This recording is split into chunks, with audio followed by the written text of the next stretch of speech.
Good morning students. आज हम जो नाइन्थ क्लास है साइंस की क्लास, उसको आज हम आगे प्रोसीड कर रहे हैं। एक लेक्चर हमारा हुआ है इससे पहले साइंस में, उसमें हमने स्वास्थ्य के बारे में पढ़ा है और बीमारी से मुक्त और स्वास्थ्य में अंतर जो है वो पढ़ा कि क्या क्या कारक हैं, कौन कौन से फैक्टर्स हैं जो किसी भी व्यक्ति के स्वास्थ्य पर प्रभाव डालते हैं, वो हमने डिस्कस किया। आज हमें जो पढ़ना है वो डिजीज़ के बारे में पढ़ना है। डिजीज़ एज यू नो कि अगर किसी व्यक्ति के जो शारीरिक रूप से अगर उसका कोई अंग ढंग से सही तरीके से कार्य नहीं कर पाता, तो हम कहते हैं कि वो व्यक्ति किसी बीमारी से ग्रस्त है, वो डिजीज उसको डिजीज से इन्फेक्टेड है। तो what does disease look like, मतलब कि जो बीमारियां होती है वो किस प्रकार नजर आती, कैसे। When a person is affected by a disease, either the functioning or the appearance of one or more symptom of the body will change for the worse. कहता है कि जब कोई व्यक्ति को किसी प्रकार की बीमारी से वो ग्रस्त होता है, तो उसके अंदर जो भी वो उसके शरीर के जो कार्य हैं या फिर जो उसकी दिखावट है कि उसका शारीरिक रूप से जो दिखावा है, या फिर एक से ज़्यादा जो शरीर के जो सिस्टम्स मीन तंत्र होते हैं, प्रणालीज होती हैं, सांस लेने की अलग होती है, खाना पचाने की अलग डाइजेस्टिव सिस्टम होता है, इन सब सर्कुलेटरी सिस्टम होता है। अगर इनमें कहीं भी प्रॉब्लम होती है या उनमें कोई बदलाव आता है, और वो बदलाव क्या है, अच्छा नहीं हो, बुरा हो, तो उसको बोलते हैं बीमारी होना, यानी किसी व्यक्ति को बीमार होना। यानी कि अगर किसी भी प्रकार के कोई समस्या अगर हमें हमारे शारीरिक रूप से नजर आती है, हमारे से या कोई अंग किसी प्रकार का तंत्र अगर सही तरीके से अपना कार्य सुचारू रूप से नहीं कर पाता, ऐसे व्यक्ति को हम बीमार व्यक्ति कहते हैं, मतलब डिजीज है। The change give rise to symptoms and the sign of disease. और जब ये परिवर्तन होते हैं शरीर में, तो इनके कुछ न कोई नए लक्षण या फिर संकेत आपको दिखाई देते हैं, जिनको हम लक्षण कहते हैं बीमारी के, सिम्टम्स यानी कि जैसे किसी को बुखार होना, खांसी होना, जुकाम होना, ये सब क्या है, किसी डिजीज़ के लक्षण होते हैं, सिम्टम्स होते हैं कि आपको ऐसे अगर समस्या हो, सांस लेने में दिक्कत हो या फिर ऐसे वगैरह कुछ भी ऐसा जो अबनॉर्मल हो, असामान्य हो, वो उसके लक्षण होते हैं। On the basis of symptom, the physicians look for the sign of for a particular disease and conduct tests to confirm the disease। क्या करते हैं कि डॉक्टर जो होते हैं वो व्यक्ति से उसके बारे में पूछते हैं कि तुम्हें क्या महसूस हो रहा है, कैसा हो रहा है, खाने में क्या अच्छा लगता है, दर्द है, कहाँ है, कैसे हैं, किस बात में दिक्कत है, ये सभी क्या है, ये सभी वो उनसे लक्षण पूछता है कि उसे क्या क्या लक्षण नज़र आते हैं। उन लक्षणों को देखकर जो फिजिशियन है, वो डॉक्टर जो होता है, वो एक विशेष बीमारी के बारे में सोचता है, जिसकी सर्दी लगना, बुखार आना, ये किस बीमारी के लक्षण हैं। फिर वो उसी बीमारी के अकॉर्डिंग, उसी के अनुसार फिर उसके टेस्ट करता है, किस लिए, ताकि वो कंफर्म कर सके जो वो सोच रहा है, जिसके वो लक्षण हैं, क्या वो बीमारी वही है। तो कन्फर्मेशन के लिए हमेशा टेस्ट करते हैं, और बीमारी के बारे में सिर्फ एक आइडिया पता लगाने के लिए हम उसके लक्षण चेक करते हैं। तो पहले डॉक्टर हमेशा किसी भी बीमारी का पता करने के से पहले उस बीमार व्यक्ति से उसके लक्षण के बारे में जानता है, और उसके बाद उस पार्टिकुलर डिजीज यानी कि विशिष्ट बीमारी के ऊपर वो फिर परीक्षण करता है, टेस्ट करता है, ताकि वो कंफर्म कर सके कि हाँ, जिसके बारे में वो सोच रहा है वो वही बीमार जो व्यक्ति है उसी बीमारी से ग्रस्त है। नेक्स्ट है अ टाइप ऑफ डिजीज़, मतलब बीमारियों के क्या क्या प्रकार होते हैं। अलग अलग प्रकार की बीमारियां होती हैं। ब्रॉडली जो मेन दो टाइप में डिवाइड किया गया है वो पढ़ लेते हैं। पहली है acute disease, second one is a chronic disease. Acute का क्या मीनिंग है? एक्यूट का मतलब होते हैं जिनको हम बोलते हैं तीव्र रोग। तीव्र का मतलब समझ में आता है तेज जो होता है। तो एक्यूट डिजीज यानी कि तीव्र रोग क्या होते हैं? Acute disease which last for only very short period of time. ऐसे बीमारियां जो बहुत ही कम समय अवधि के लिए रहती हैं, हम उनको बोलते हैं तीव्र रोग।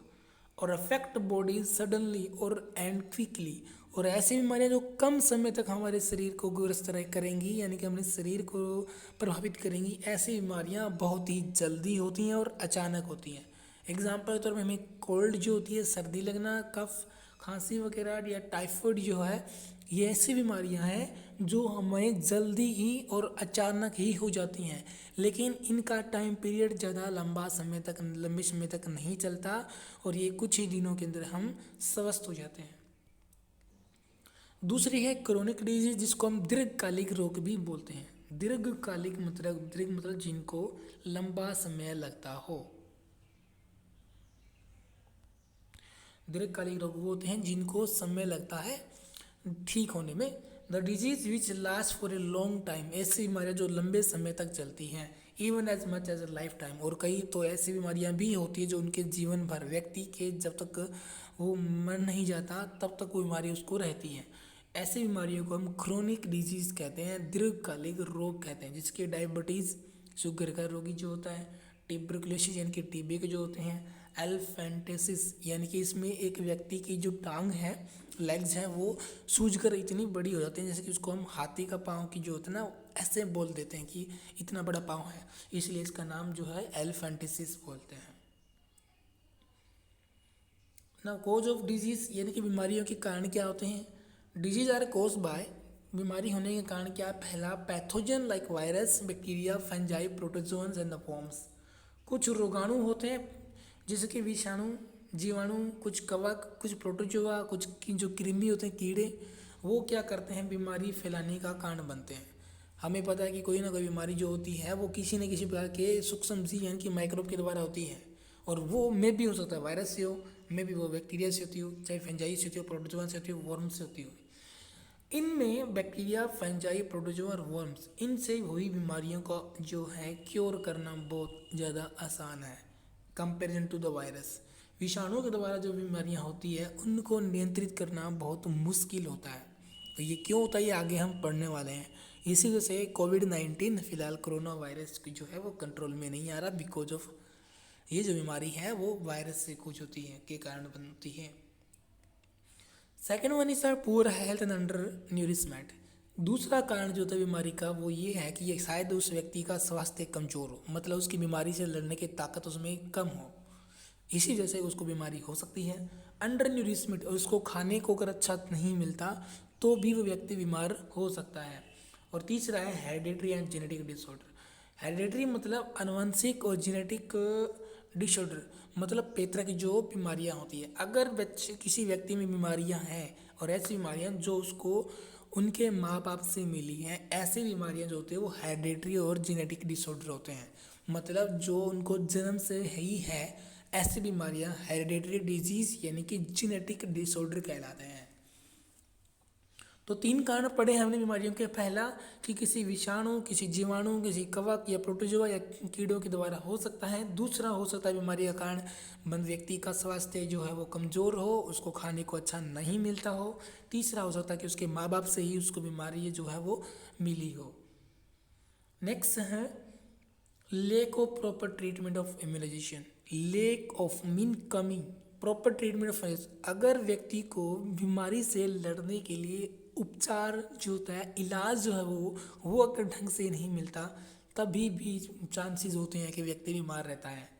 चौथा लास्ट वन जो है वो एनवायरमेंटल पोल्यूशन है, मतलब पर्यावरण प्रदूषण। अगर व्यक्ति प्रदूषित वायु, प्रदूषित पानी का ग्रहण करता है तो मतलब व्यक्ति बीमार हो सकता है। इसलिए स्वच्छ वायु, स्वच्छ जल पीने वाला व्यक्ति बीमार होने के व्यक्ति जो अवसर होते हैं वो खत्म हो जाते हैं, संभावनाएं। नेक्स्ट जो डिजीज के टाइप हैं, देखो हम अलग अलग टाइप की बीमारियां पढ़ रहे हैं। अभी तक हमने बीमारियों के 2 टाइप पढ़े हैं जो रोग होते हैं, एक तो तीव्र रोग होते हैं, दूसरा दीर्घकालिक रोग। ये दोनों समय के ऊपर हैं। तीव्र रोग जो कि कम समय चलते हैं, और दीर्घकालिक रोग जो लंबे समय तक व्यक्ति को बीमार रखते हैं, ऐसी बीमारियां। अब हमें जो पढ़ना है वो infectious and non infectious disease है। इन्फेक्टियस मतलब संक्रामक बीमारियां, और नॉन इन्फेक्टियस मतलब असंक्रामक बीमारियां। संक्रमण से जो होती है उनको इन्फेक्शियस बोलते हैं, और नॉन इन्फेक्टियस मतलब जो संक्रमण से नहीं होती। कैसे संक्रमण का मतलब, the disease which separate due to infection by microorganism are known as infected disease. ऐसे रोग जो किसी जो सूक्ष्म जीव है उसके संक्रमण से फैलते हैं उनको बोलते हैं संक्रामक बीमारियां। It is communicated from disease person to healthy person. ये एक बीमार व्यक्ति से दूसरे स्वस्थ व्यक्ति में चली जाती हैं। ये बीमारियां जो एक व्यक्ति बीमार जो होगा उसके पास अगर कोई एक स्वस्थ व्यक्ति है तो बीमारी उसके अंदर वो जा सकती है। By some biological agent pathogen like virus bacteria fungi protozoan fungi and the worms. इसके पीछे क्या है कि कोई ना कोई वाहक या एजेंट जो होता है या रोगाणु जो होता है, रोग वाहक जिसके विषाणु बैक्टीरिया जीवाणु वगैरह जो भी होते हैं, ये इसके पीछे कारण बनते हैं। तो संक्रामक बीमारी में हमने क्या सीखा, क्या पता लगाया कि कोई बीमारी होती है जो किसी बीमार व्यक्ति से दूसरे स्वस्थ व्यक्ति में चली जाती हैं। ऐसी बीमारियां क्या होती है, संक्रामक बीमारियां कहलाती हैं। और अभी हम कोविड-19 पढ़ रहे हैं तो मतलब इन्फेक्शियस डिजीज है, संक्रामक बीमारियां हैं, एक व्यक्ति से दूसरे व्यक्ति में वो जा रही हैं। दूसरा है नॉन इन्फेक्टेड डिजीज, मतलब असंक्रामक बीमारियां, the disease which does not spread by contact between infected and the healthy person through air water is known as non infected disease like arthritis, heart disease. ऐसी बीमारियां जो कि दो व्यक्तियों के आपस में संपर्क में आने से नहीं फैलती। मतलब कि अगर हम हैं, अगर हमारे साथ हमारा कोई दोस्त है, अगर उसको बीमारी है तो वो हमें नहीं हो सकती, चाहे वो हमारे साथ हाथ मिलाए चाहे वो हमारे गले लगे।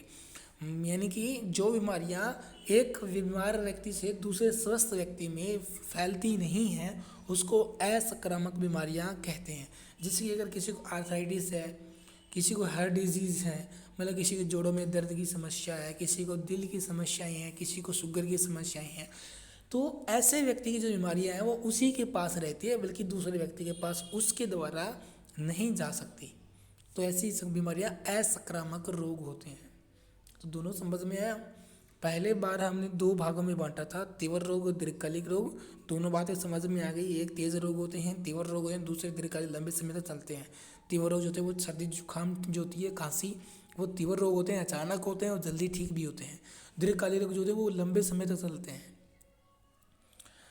और उसके बाद हमने पढ़ा है इन्फेक्टिव यानी संक्रामक बीमारियां और नॉन इन्फेक्टिव डिजीज यानी कि असंक्रामक बीमारियां। संक्रामक जो एक व्यक्ति से दूसरे व्यक्ति स्वस्थ व्यक्ति में जा सकती है और असंक्रामक बीमारियां जो एक व्यक्ति से दूसरे व्यक्ति में नहीं फैलती। नेक्स्ट है, हमें अलग अलग फोटो दे रखा है, पिक्चर दे रखी है अलग अलग सूक्ष्म जीव की। The picture shows a SARS virus coming out of the surface as an infected cell. जो फोटो बना हुआ है वो साइरस वायरस का है। अभी जो हम पढ़ रहे हैं कोविड-19, आजकल जो पेंडेमिक चल रही है वो भी एक सारस कोविड-19 है। कोरोना वायरस भी सारस वायरस है। सेवियर एक्यूट रेस्पिरेटरी सिंड्रोम, क्या है इसकी full form? Severe acute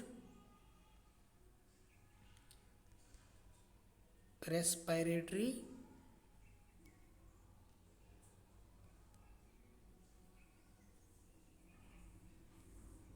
syndrome. Okay, क्या है फुल फॉर्म? आई थिंक समझ में आ गई होगी कि सेवियर एक्यूट रेस्पिरेटरी सिंड्रोम मतलब कि सांस से संबंधित जो समस्याएं होती है वो सारस वायरस यानी कि सारस विषाणु से होती है। 500 नैनोमीटर यानी कि 0.5 माइक्रोमीटर। 500 नैनोमीटर का मतलब होता है 0.5 माइक्रोमीटर और 0.001 मिलीमीटर के बराबर ये इसका साइज है, इतना छोटा होता है। पिक्चर शोज ट्रिप्नोसोमा ए प्रोटोजोन ऑर्गेनिज्म। जो आपको फोटो नजर आ रहा है ये क्या है? ट्रिप्नोसोमा है, ये एक प्रोटोजोआ है। प्रोटोजोआ मतलब जो बीमारियां फैलाने जिसके मच्छरों से बीमारियां जो होती है मलेरिया वगैरह, ये सब प्रोटोजोन बीमारियां होती हैं, प्रोटोजोआ से होने वाली। इट कोज स्लीपिंग सिकनेस, इसकी वजह से क्या होती है? व्यक्ति को सोने की यानी कि नींद न आने की समस्याएं होती हैं। The saucer shaped substance lying next to the protozoa is red blood cell. अब ये जो आगे जो आपको बर्तनों की तरह दिख रहे हैं गोल गोल, ये क्या है? आरबीसी हैं, रेड ब्लड सेल, लाल रक्त कोशिकाएं होती हैं। The picture shows staphylococcus bacteria.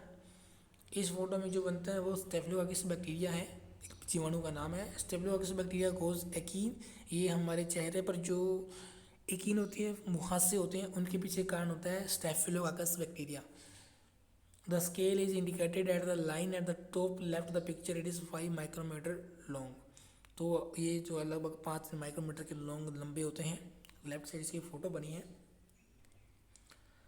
The green picture shows an adult round warm from the small intestine. ये आपको जो फोटो दिखा रखी है ये क्या है, ये गोल कृमि है। गोल कृमि मतलब जो कीड़े होते हैं हम जो कि हमारे पेट में मिलते हैं, तो छोटे आंत में मिलने वाला ये कीड़ा है।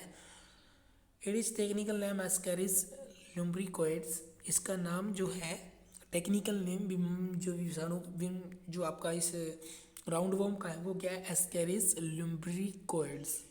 The ruler next to it shows 4 centimetre to given the ideal scale. नीचे फटिक स्केल बनाया हुआ है जो उसको आइडिया दे रहा है कि 4 सेंटीमीटर के लगभग ये लंबा होता है।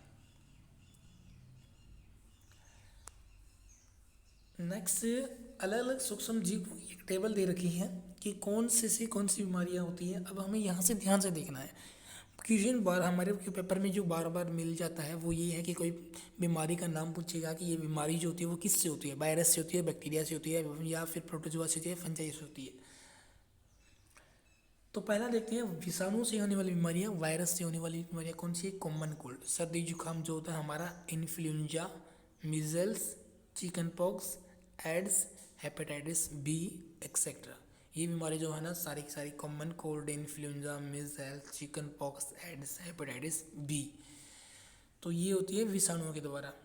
सेकंड है बैक्टीरिया जीवाणु के द्वारा। इसमें होता है cholera, typhoid, TB, tetanus, anthrax, food poisoning. ये जीवाणुओं के द्वारा आती है। ऊपर वाले विषाणुओं के द्वारा होने वाली बीमारियां हैं, नीचे जीवाणुओं के द्वारा होने वाले। नेक्स्ट है थर्ड फंजाई यानी कि कवक, स्किन इन्फेक्शन। फंगस की जो बीमारियां होती है वो मोस्टली स्किन इन्फेक्शन होती है, यानी कि चमड़ी से ऊपर जो संक्रमण होता है वो। बहुत से लोगों ने देखा होगा स्किन चेहरे पर जो होते हैं रेड रेड कलर्स में, यानी कि धूप में जाने से या फिर वैसे भी पैचेज यानी कि धब्बे से नज़र आते हैं, या फिर किसी पे वाइट कलर के धब्बे आते हैं, या किसी की चमड़ी जो होती है वो बिल्कुल वाइट हो जाती है, डेड होती है और उतरती रहती है। ये सारे स्किन इन्फेक्शंस हैं। प्रोटोजोअन्स यानी कि मलेरिया, कालाजार, एम्बोइक डिसेंट्री, स्लीपिंग सिकनेक्स, ये सारे प्रोटोजोअन्स हैं। अभी थोड़ी देर पहले हमने स्लीपिंग सिकनेक्स का जो प्रोटोजो है उसका नाम देखा था। अभी फिर से दिखा देता हूँ मैं आपको, यहाँ पर जो बना हुआ है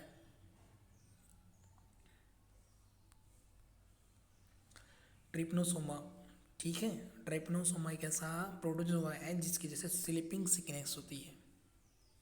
नेक्स्ट है वॉर्म्स यानी कि कीड़े की बात करते हैं। इंटेस्टाइनल इन्फेक्शन, एल्फेंटेसिस, आंत में जो आपका संक्रमण होता है, एल्फेंटेसिस जो बीमारी है वो वॉर्म्स की वजह से होती है। नेक्स्ट है एंटीबायोटिक्स। अभी एंटीबायोटिक नाम हम बार बार सुनते हैं, डॉक्टर के पास जाते हैं कि इसको एंटीबायोटिक देते हैं, या फिर वगैरह वगैरह जो हम दवाइयाँ हमें मिलती हैं जो कि प्रतिजैविक होती हैं, हम उनको एंटीबायोटिक्स कहते हैं। Antibiotics block biochemical pathways important for bacteria. प्रतिजैवी करते क्या है, बीमारी जो हो रही है जीवाणु से, उस जीवाणु का जो आवश्यक महत्वपूर्ण बायोकेमिकल जैव रासायनिक पाथवे होता है, प्रक्रम होता है, उसको रोक देता है।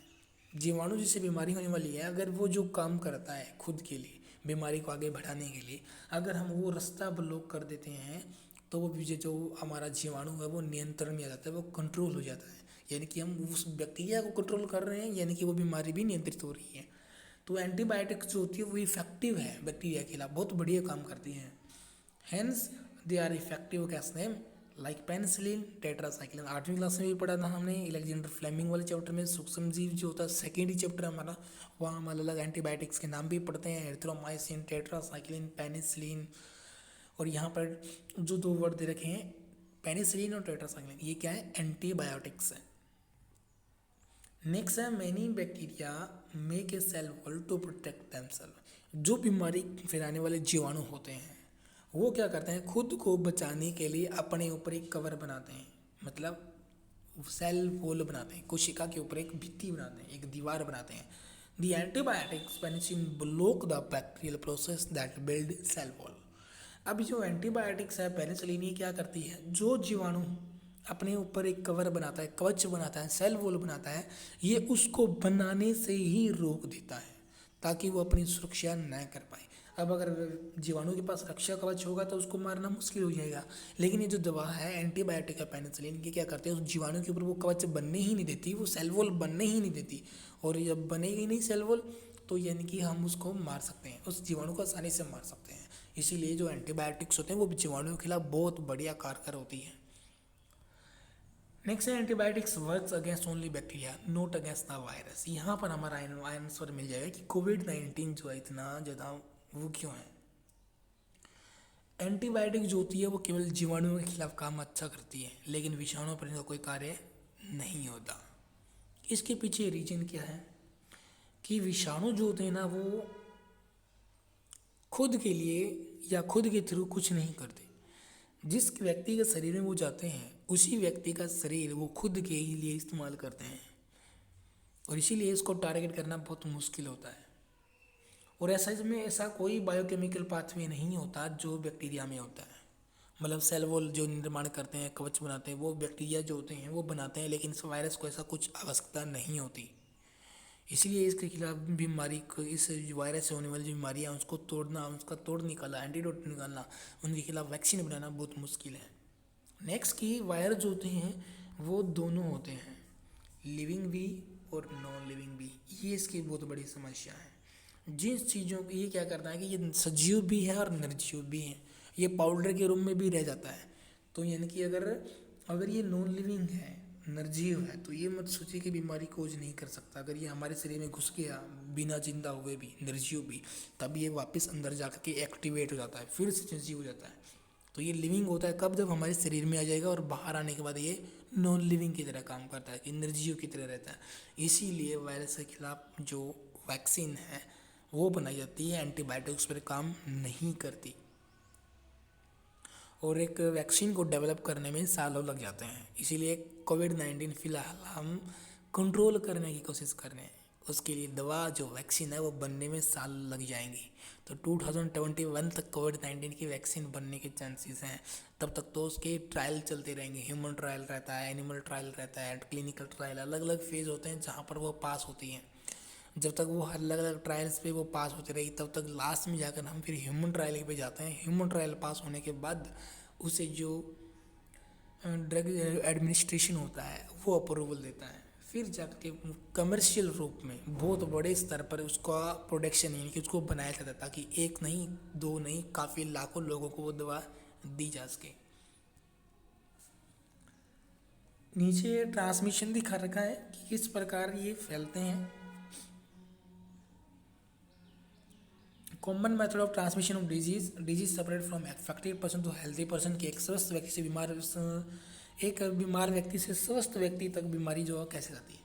देखो यहाँ पर एक व्यक्ति है जिसको बीमारी है पहले से, इसके कपड़े, इसके जूते, इनमें क्या होता है, इनमें जीवाणु के जो होते हैं, और ये जीवाणु क्या करते हैं, या तो हवा में जाएंगे, छींक देगा तो हवा में चले गए, हवा से दूसरे व्यक्ति ने वो सांस जब लिया तो सांस के द्वारा उसके हवा के द्वारा जो है वो उसके अंदर प्रवेश कर गए, या फिर उसके डायरेक्ट फिजिकल कांटेक्ट से, शारीरिक संपर्क में अगर वो व्यक्ति उसकी दूसरे व्यक्ति के संपर्क में आए तो भी उसकी बीमारी होने के चांस बनते हैं। तीसरा, अगर उसे कपड़े या उसे जूठे बर्तनों से भी दूसरे व्यक्ति को वो बीमारी जा सकती है। तीसरा कि भोजन से भी जो खाता है उसके द्वारा भी। और नेक्स्ट है कि मॉस्किटो, अगर व्यक्ति को जिसको बीमार है उसको अगर किसी मच्छर ने काट लिया, अगर वो मच्छर किसी दूसरे स्वस्थ व्यक्ति को काट लेता है तो वो बीमारी कर सकता है। उसी बीमारी प्रोटोजोआ से होती हैं, मलेरिया वगैरह। अगर इस व्यक्ति को किसी कुत्ते के द्वारा काटा गया है किसी व्यक्ति को, उससे क्या है, रेबीज जो होता है वो हमने पढ़ा है, रेबीज जो होती है वो कुत्ते के काटने से होता है। तो ये कुछ एक माध्यम है जिनसे बीमारी जो होती है वो फैल जाती है। नेक्स्ट जो लिखा है वो है mean of spread of infective. अब हमने अलग अलग टाइप की बीमारियां पढ़ी, दीर्घकालिक पढ़ी हैं, तीव्र रोग पढ़े हैं, संक्रामक पढ़ी है, असंक्रामक रोग पढ़ी हैं। संक्रामक के फैलने की संभावनाएं ज़्यादा होती है क्योंकि वो संक्रामक रोग है, वो फैलता ही है एक व्यक्ति से दूसरे व्यक्ति में। अब एक व्यक्ति दूसरे व्यक्ति में जाने के लिए क्या क्या माध्यम हो सकते हैं, वो माध्यम पढ़ने हैं। तो संक्रामक बीमारियों के फैलने के माध्यम, Infected disease separate from an infected person to healthy person through air, water, food, vector, physical contact and sexual contact. तो एक बीमार व्यक्ति से स्वस्थ व्यक्ति में जो भी संक्रामक बीमारियां हैं वो या तो पानी से, वायु से, भोजन से, वेक्टर होते हैं वाहक, मीन्स मच्छर वगैरह जो काट लेके इधर उधर चले जाएं, या कुत्ते वगैरह जो होते हैं, पशु जो होते हैं वो वेक्टर होते हैं। फिजिकल कॉन्टैक्ट मतलब शारीरिक संपर्क जो होता है वो, या सेक्सुअल कॉन्टैक्ट मतलब लैंगिक संपर्क से बीमारियां फैल सकती हैं। पहला through the air by sneezing coughing, छींकना या खांसना, the microbe separate into the air, जिससे क्या सूक्ष्म जीव जो बीमार व्यक्ति है उसके अंदर जो है वो हवा में जाते हैं and enter the body of healthy person, हवा से एक स्वस्थ व्यक्ति के शरीर में प्रवेश करते हैं। जैसे कि कॉमन कोल्ड यानी कि सर्दी जो होती है, जुकाम जिसको होता है, तो उसके पास बैठे व्यक्ति को भी जुकाम हो जाएगा। ट्यूबरक्लोसिस और न्यूमोनिया इसी का एग्जाम्पल है। नेक्स्ट है थ्रू वाटर, पानी के माध्यम से। The microbes enter our body by drinking, getting polluted and contaminated water and food like cholera, amoebic dysentery. सूक्ष्म जीव जो होते हैं बीमारी करने वाले वो हमारे शरीर में कैसे प्रवेश कर सकते हैं? शायद हम अगर पानी अच्छा नहीं पिए, साफ पानी ना पीने से, या गंदा पानी पीने से, या अच्छा साफ जो मतलब खाना जो होता है वो नहीं खाएंगे तो भी हम बीमार हो सकते हैं। तो उसमें बीमारियाँ जो वाटर और फूड से जो होती हैं, गलत खाना से और गलत पानी पीने से, वो होता है कोलेरा, एमियोबिक डायसेंट्री। नेक्स्ट है वेक्टर, मीन कुछ वाहक होते हैं। Some organs like female anopheles mosquito also work as a vector of disease. कुछ एक मादा मच्छर होते हैं, एनोफिलीज मच्छर जो होता है वो बीमारी फैलाता है, वो बीमारी का वाहक होता है, जैसे कि मलेरिया हो गया, डेंगू हो गया, या फिर येलो फीवर हो गया। ये सारी मच्छरों से होने वाली बीमारियाँ हैं, एजेंट से होने वाली बीमारियाँ हैं। Through sexual contact syphilis AIDS separate by sexual contact with infected person, संक्रामक बीमारी के व्यक्ति, संक्रामक व्यक्ति के या जिसको बीमार व्यक्ति, अगर उस व्यक्ति संपर्क में अगर कोई लैंगिक रूप से आता था उसके बीमारी फैलने के चांस होते हैं। एड्स वगैरह जो होते हैं, सिफिलिस होते हैं, वो लैंगिक संक्रामक रोग होते हैं जो कि लैंगिक संपर्क से फैलते हैं। या फिर ऐसा हो, ये जो संपर्क फैलने के चांस होते हैं, या ये होता है कि बच्चे को हो सकता है उसकी माँ से, क्योंकि जब बच्चे का जन्म होता है तो उसकी माँ का जो ब्लड है वो ट्रांसफ़र होता है, ट्रांसफ्यूज होता है प्रेगनेंसी के दौरान, तो भी हो सकता है। या फिर बच्चा अगर अपनी माँ, छोटे बच्चा जो होता है अपनी माँ के दूध से ही अपना भोजन प्राप्त करता है, तो उस वक्त वो दूध जो है वो भी उसके बीमार होने का कारण बन सकता है, क्योंकि शायद उसकी माँ उस बीमारी से वो ग्रस्त हो। तो आज के लिए इतना ही। कल हम जो अब अलग अलग डिजीज़ के बारे में पढ़ेंगे। नेक्स्ट हमारा टॉपिक एड्स है, एक्वायर्ड अमीनो डिफिशिएंसी सिंड्रोम, जो कि एक लाइलाज बीमारी है। तो तब तक के लिए गुड बाय। और आई होप कि आप लोगों को ये समझ आया हुआ। अगर फिर भी आपको समझ नहीं आता, you can ask me any time. Okay, thank you.